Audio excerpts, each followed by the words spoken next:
This is the news on 92.3 Nigeria Info.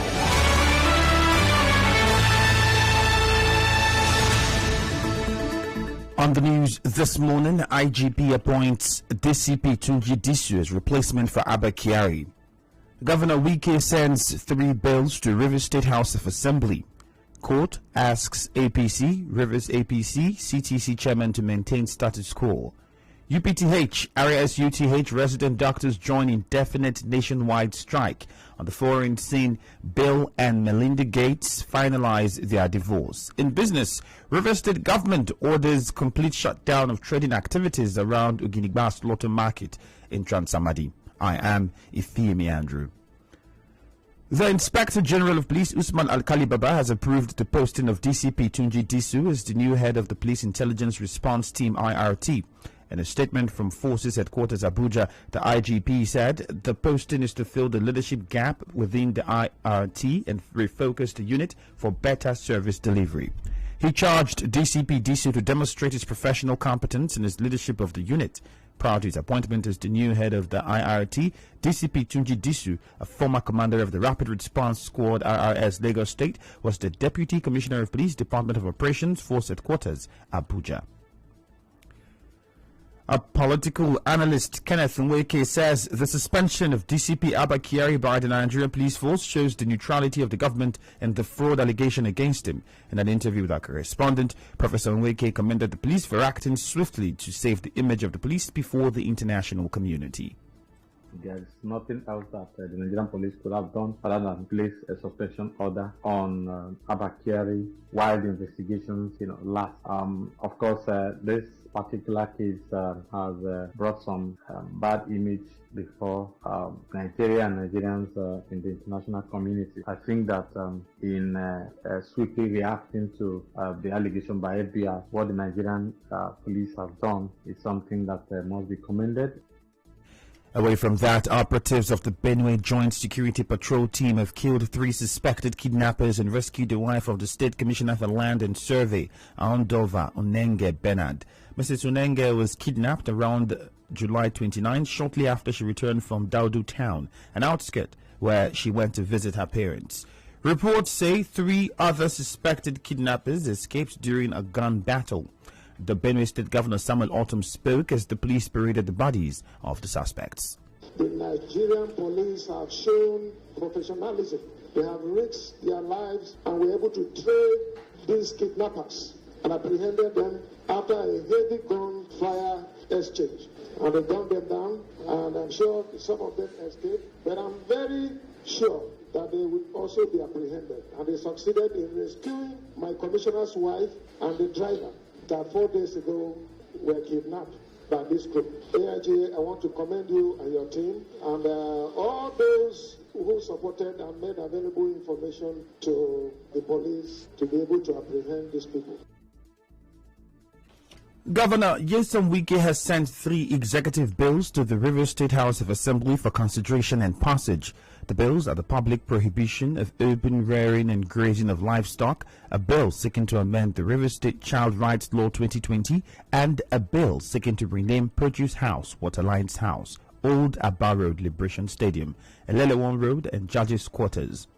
Speaker of the House Ikunyi Owaji Ibani, who read the bills during plenary on Monday, said the bills will be passed before September 1, 2021. Correspondent Emeka Otuga reports that the House adjourned sitting to Wednesday, August 4, 2021. A high court in Port Harcourt has ordered the APC and the caretaker chairman of Rivers APC, Isaac Ogbobula, to maintain status quo. Justice Ben White gave the order pending the hearing and determination of the motion on notice for interlocutory injunction filed by Stephen Warner and 6 others on June 30. The judge gave the APC and Mr. Ogbobula 24 hours to respond to the motion for interlocutory injunction upon receipt. The applicants were also given 24 hours from the date of the receipt of the defendants to react to their counter affidavit. The court also ordered that the respondents be served by substituted means at the new APC Secretariat in GRA. The case was later adjourned to August 5. Our correspondent learned that the applicants are aggrieved members of the APC who paid money to the party's account, got the bank tellers as evidence of payment, but were not issued forms. A former lawmaker representing Omuma constituency at the State House of Assembly, Emmanuel Okata, yesterday led critical stakeholders from the APC to join the PDP in Omuma local government area. Leader of the PDP in Omuma and lawmaker representing Omuma constituency at the River State House of Assembly, Kelechi Nwogu, while receiving the defectors, said Mr. Okata took a bold step because his political vision almost went into extinction while in the APC. Mr. Nwogu said that the PDP remains unbeatable in Omuma due to its impact in the lives of Omuma people through human capital development and people-oriented projects.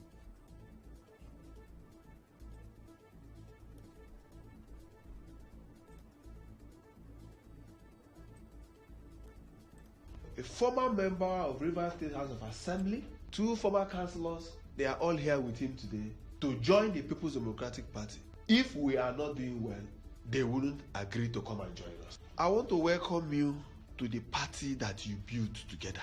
This is the only party that made you become member of House of Assembly. PDP gave you the ticket, and now you are back to PDP. We want to say you're highly welcome. As for PDP, no party will ever beat us in any election. Earlier, the former lawmaker Emmanuel Okata said his decision to return to the PDP was due to Governor Nyesom Wike's numerous people-oriented projects across the state and also including Omuma local government area. In his developmental blueprint, he described Kelechi Nwogu as a purposeful leader with an outstanding performance in governance and leadership in the party. We never realized our mission. We thought that the manifesto of APC was going to favor our constituency. Unfortunately, the leadership style of APC did not give us chance to even win any election since 2015. We also watch with admiration the strides of Governor Nyesom Wike and all the elected members of PDP, still carrying out and developing Omuma, which was our dream.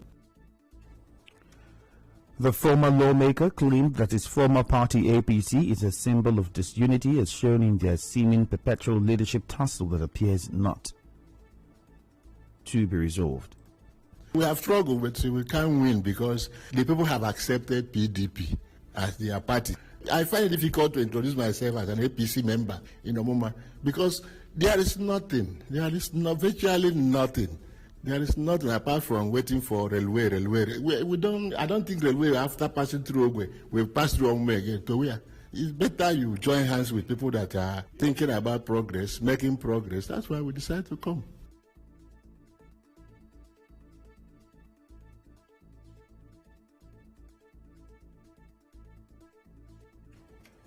Moving on, resident doctors at the River State University Teaching Hospital and their counterparts at UPTH have joined the indefinite nationwide strike which started on Monday over welfare issues. The president of the Association of Resident Doctors in RSUTH, George Ella, told correspondent Martha Okiri that they joined the strike because the River State government is yet to pay COVID-19 inducement hazard allowance.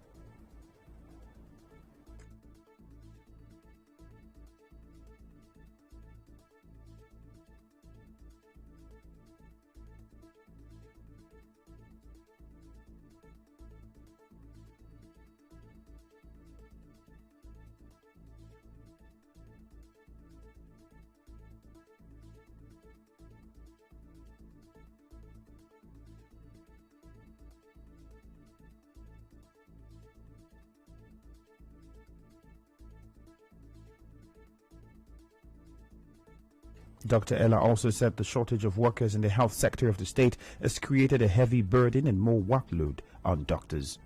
The workload is so much, it places excess burden on the doctors. A lot of doctors at the moment as we speak are depressed. We are appealing to both the federal and state governments to address the welfare needs of doctors so that we can reduce the exodus of doctors out of the country.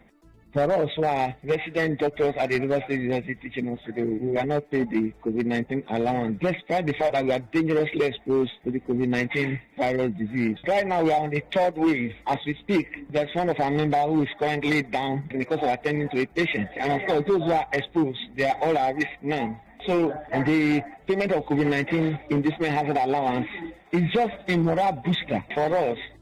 When asked what the union would do if the state government decides to implement its no work, no pay policy, Dr. Hila had this to say. We believe that the governor is a man with a listening ear, a man, that understands the importance of health. The governor is saddled with quite a lot of responsibilities. He may not know everything that's going on. So if he looks critically into the challenges that the then doctors are crying out loud on, I will believe that we attend to them, and even the strike should not be prolonged. The Nigeria Center for Disease Control, NCDC, has said 32 Delta variant cases of coronavirus have been reported in 5 states across the country. Director General of the NCDC, Dr. Chikwe Ekweazu, gave the figure during the resumed briefing of the Presidential Steering Committee on Monday in Abuja. 19 of the cases were reported in Akwa Ibom State. He said Lagos, Cross River, Oyo State and the FCT have at least 1 case of the Delta variant of COVID-19. Still ahead, some furniture shop owners along Mount 4 axis of Ikwerre Road count their losses after at least 18 shops were gutted by fire. Stay tuned.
Fifteen indigenes of Andoni local government area have been enrolled into Charkin Maritime Academy by the chairman of the council, Erastus Awotu. The students will undergo 2 years training in marine engineering and nautical science. Chairman of Andoni local government area, Erastus Awotu, while addressing newsmen shortly after their induction, said the maritime training is part of the Human Capital Development Initiative of his administration to address youth restiveness and other forms of social disturbances in the area.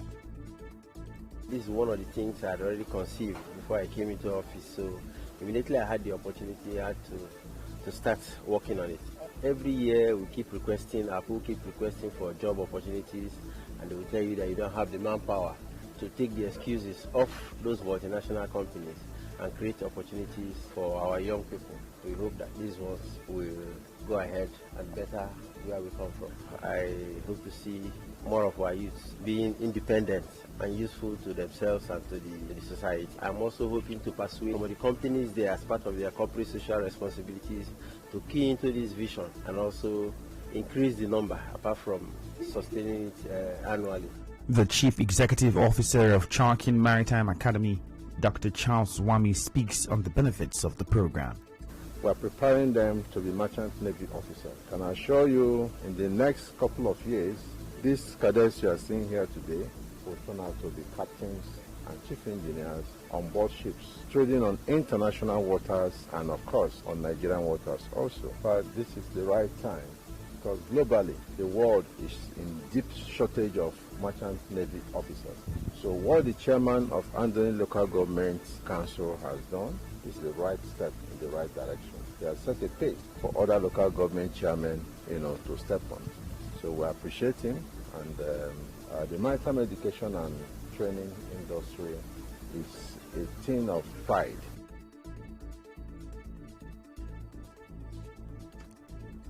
Some of the inducted students spoke to our correspondent.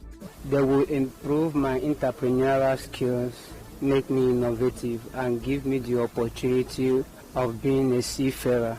Working in any country of my choice is actually wholesome, and it is promising. I feel I'm the most blessed person in the land of Andoni, having a God-sent man, our executive chairman, Honorable Barrister Erastus Awotu.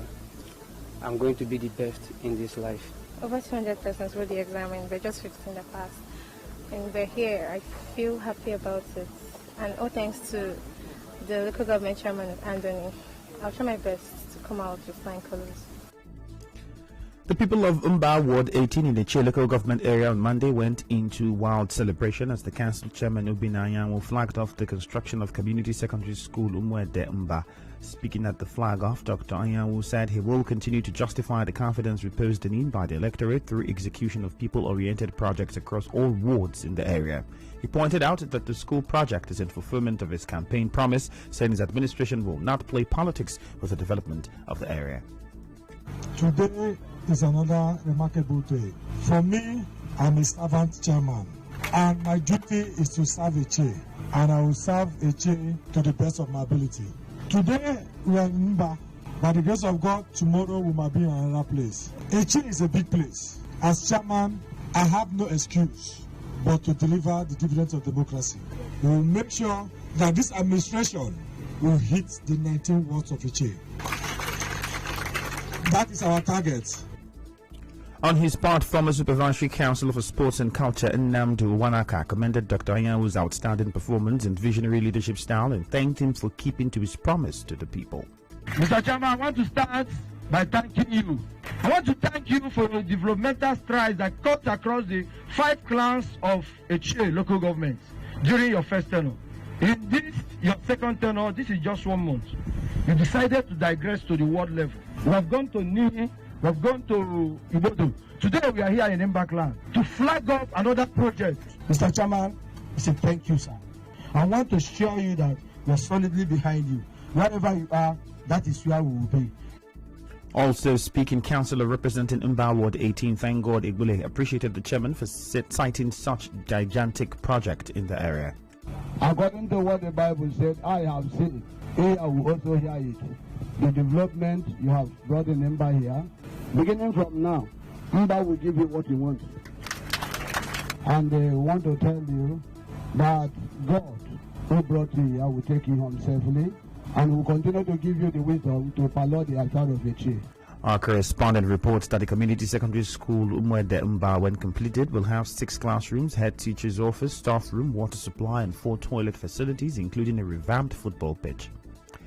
Away from that, some shop owners along Mount 4 axis on Equerry Road in Port Harcourt are counting their losses after at least 18 furniture shops were gutted by fire on Monday. Some of the affected shop owners spoke to our correspondent after the incident. the weatherman not even fitted and made them come out foam, made them cheap foam because foam they like fuel. So the sinners then they wear the tinner, so the tinner contact fire for inside one day inside and one day outside. Fire start, the guy now can't jet alone. And the tinner fuel, even the whole ceiling everywhere now nobody will bring anything. This is my brother shop now. I'm about to do wedding this month, 28th of this month. I'm from village, you want friends self, enjoy the go house now. You know from village come back, go make an arrangement everything. So all the whole shop, nobody will bring anything. See my shop, almost how much goods with there inside, everything born. Everything born. I have one shop. It's more than close to 20 shops. Some residents who helped put out the fire regretted that firefighters failed to show up. Correspondent Sebiruwari reports that the chairman of Obiakwa local government area of the state, George Ariolu, visited the scene of the fire incident and advised residents and business owners to have extinguishers. From the on-the-spot assessment, we hear that somebody was trying to put on a generator and it's part of, like they say, accidents don't just occur, they are caused. It depends on us individuals handling materials that can easily ignite fire to handle with care. That is what is important, because if you ask me for this fire to have gone this way, maybe they were putting on the generator inside a house that is loaded with foam, which of course is not supposed to be. And imagine the level of damage. In business, the Rivers State Executive Council has approved the complete closure of the Oginigba Slaughter Market in Transamadi. Commissioner for Agriculture, Dr. Fred Bakel, while briefing newsmen after the weekly Executive Council meeting, said all trading activities at the market have been stopped by the council. A new project of government will be built at Transamadi soonest. All occupants and those doing business in the slaughter in Transamadi are hereby advised back out of that land and the premises on or before 1 month, as government intends to do a new project in that area. We are aware of the zoonotic diseases we have, and if we don't eat under a very hygienic environment, it will be very detrimental to our health. It is therefore very important to inform the general public that just in some few couple of weeks, the modern abattoir at Mboshimi Rumeme will commence. Record that the Rivers State Executive Council last week approved the building of a new slaughterhouse in Mboshimi. And now we'll bring you news from around the world. Bill Gates and Melinda French Gates are officially divorced after a judge approved their split on Monday. The powerhouse couple who met at Microsoft announced in May that they would be ending their marriage after 27 years, saying that they no longer believe they can grow together as a couple in the next phase of their lives. French Gates filed a petition for divorce in King County, Washington. On the news this morning, you heard that IGP has appointed DCP Tunji Disu as replacement for Abba Kyari. Governor Wike has sent 3 bills to the Rivers State House of Assembly for approval. Court has asked the APC and Rivers APC CTC chairman to maintain status quo. The UPTH and RSUTH resident doctors have joined the indefinite nationwide strike.